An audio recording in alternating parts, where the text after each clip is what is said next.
Thank you very much, Mr. Chairman. Mr. Rogoff, due to your work on the Senate Transportation Appropriations Committee, you are probably aware of many things throughout the country, including Hawaii. Yes, sir. And in particular, the city and county of Honolulu and its efforts to construct the rail transit system. And it was good for us to hear that you will be the man in transit for this administration, and we certainly look to you for improving the system and looking forward to working with you. The local contribution towards the project in Honolulu will likely be 70% of the project cost, but it will still need significant federal support. This project is coming to a very critical phase of development in Hawaii, and it will in Honolulu, and will require the regular attention of the FTA. Can you offer some assurance that the FTA will devote the appropriate time and attention to the rail transit project in Honolulu?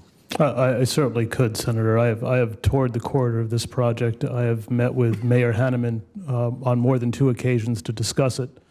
And I agree with you that we are now reaching a make or break point on the Honolulu project. I unfortunately, along with a former colleague of mine, Pat McCann, who's here today, were serving at the subcommittee when the City Council reversed itself and undid the project in the 1990s.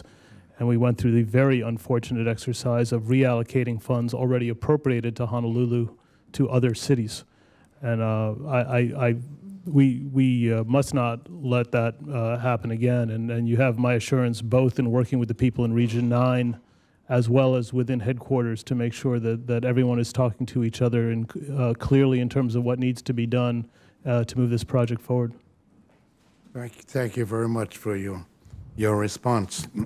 Mr. Barr, among those families who make up the bottom 20% of earners, 1 in 4 does not have a transaction account, according to the Federal Reserve Survey of Consumer Finances. These families are those who can least afford to pay the high costs of fringe financial services. And I know we share an interest in helping to increase access to mainstream financial institutions. I have valued your scholarship on the unbanked and look forward to working with you to help increase access to mainstream financial institutions. And my civil question to you was, what must be done to bank the unbanked? Thank you very much, Senator Akaka, for your kind words. As you know, I've been working on issues facing low-income households in the financial system for a long time. It's an area of deep concern for me in my scholarship and in my policy work, and it's an area that I would look forward to continuing to work with you on if confirmed for this position. I think there are a large number of efforts we can make to help bring more people into the financial services system if we focus on their actual needs and start with what people need from their banks, what they need from their financial institutions, rather than determining from the top down the current structure of the financial system. So I would very much look forward to working with you on this important issue. Well, I look forward to that too. Ms. Enriquez, as you know, in Native American communities, affordable housing development on trust lands requires unique and innovative approaches. Programs authorized by the Native American Housing Assistance and Self-Determination Act that we call NAHASDA have been vital to increasing access to affordable housing.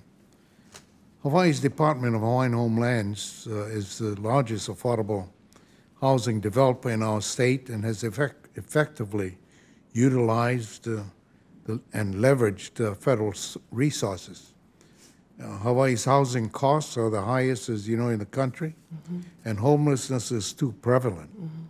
I encourage you to come to Hawaii and see the work being done by DHHL and meet with DHHL's leadership and homestead residents who would welcome you. My question to you is, will you work with me in an attempt to meet the specific housing needs of Native Hawaiians? First of all, thank you very much for your kind offer, and I would look forward to visiting you in Hawaii.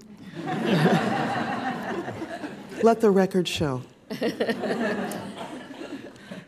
But quite seriously, I would look forward to working with you, Senator. I think that we've got to figure out what is working, what's not working, and then how to leverage as much as possible the tools that we've got in front of us. I understand that there are high costs of living in Hawaii. I've just recently met with the director of the Hawaii Housing Authority and learned a lot from him, and understand the disparity between what is seen by the tourists and then the actual living conditions for a number of the people who live on the islands. And so I look forward to working with you and members of your staff to try and figure out ways to leverage as many dollars as possible. Well, thank you very much for your response. Ms. Marquez, in addition to serving on this committee, I'm chairman of the Veterans Affairs Committee, and we've been working to improve VA services for homeless veterans. Since veterans are approximately 1/3 of the homeless population, what must be done to ensure that veterans are provided access to assistance and support services to help them find and retain housing? Thank you for the question, Senator. It is indeed a tragedy, the statistics that you cite. My sense of that, in Los Angeles, we have begun to work on that through our permanent supportive housing program. We actually give an incentive for developers to come and build for veterans, for homeless veterans. I think what we have to do is put together a leverage, a matrix, so to speak, between our CDBG dollars, the new homeless dollars for prevention, rapid rehousing, and even layer them on top of NSP dollars. It is very expensive to build permanent supportive housing for anyone that has a great need. And ultimately, we have to leverage both the capital and the operating dollars. And so I actually look forward to working with my colleague, Sandy here, because it's going to be together that we work out the final financing to allow permanent supportive housing to go forward. It has always been a problem. The two systems do not speak together well about capital and operating, and that is what I would intend to do. Well, thank you very much. My time has expired, but I want to wish all of you well, and the team that you will be part of will certainly help our country, without question. So I wish you well, and welcome to your families and friends, and also your supporters out there. Thank you.